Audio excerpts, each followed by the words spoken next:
Donc dans la conscience, il y a trois choses. Il y a la composante énergétique, la composante émotionnelle et la composante spatiale.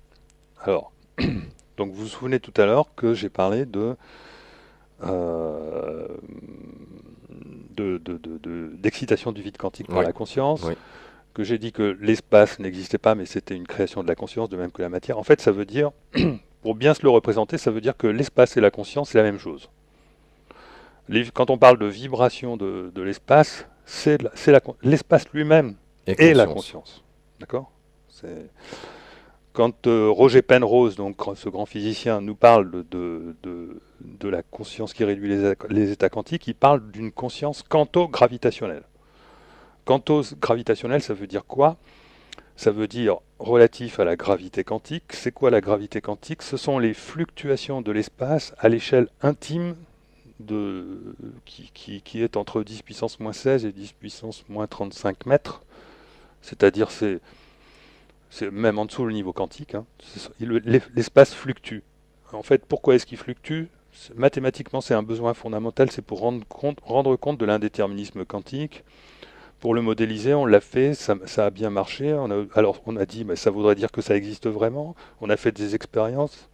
Je crois que c'est l'effet Casimir, un truc comme ça, qui a, ben oui, ça existe vraiment. Donc l'espace qui vibre, l'espace quanto-gravitationnel, existe vraiment. C'est-à-dire qu'il a même des propriétés physiques qu'on arrive à capter en faisant des expériences. Donc là, on est vraiment aux portes du phénomène de l'objectivation du phénomène physique de la conscience. Donc si on dit que la conscience, je ne dis pas que c'est un phénomène physique, mais on dit que c'est cet espace-là qui vibre, alors on attribue trois dimensions à la conscience, puisqu'il y a trois dimensions à l'espace. Et donc si on veut maintenant faire un modèle qualitatif à partir de ça, qu'est-ce qu'on fait? Alors, donc moi, mon corps contient de la conscience, de la tête aux pieds, enfin bon.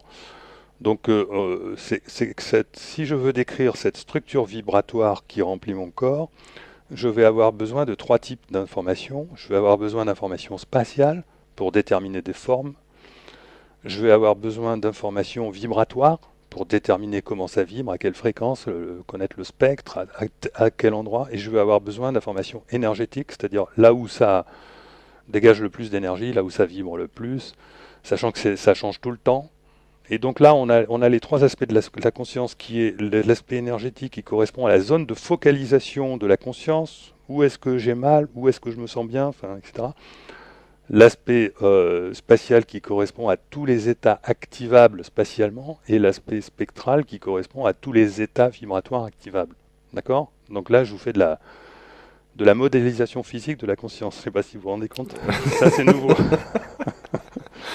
Bon, donc, eh bien, il est extrêmement facile de relier tous les états spatiaux au mental. Pourquoi? Parce que il n'y a pas un souci avec le son là, c'est bon. Bon. Tout simplement parce que le mental, c'est un programme qui se déroule, et se dérouler un programme, c'est comme vous mettez une tête de lecture sur une surface.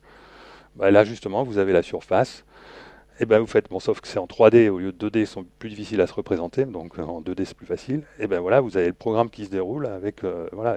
Par contre, il faut définir la ligne temporelle. Hein, bon, ce sont des métaphores, hein, attention, hein, c'est pour comprendre. Ensuite, l'aspect vibratoire, pareil, vous déroulez la tête de lecture, c'est le temps. Hein, euh, et là, ça crée des vibrations. Hein, imaginez une voiture, hein, sur des bosses, etc. Et puis vous avez l'aspect, bah, là où vous le sentez et là où vous le sentez pas. Et là où vraiment les vibrations sont puissantes, etc. Et voilà, là vous sentez donc, et en même temps que vous sentez les vibrations de la conscience, vous sentez le programme en train de se dérouler, puisque c'est exactement la même chose. C'est-à-dire qu'en même temps que ça vibre, eh bien, ça se déplace sur une ligne qui est celle du mental. D'accord? Donc voilà comment on modélise la conscience. Trois, trois aspects: émotionnel, mental, énergétique, zone de focalisation, mental, le programme, et émotionnel, les vibrations.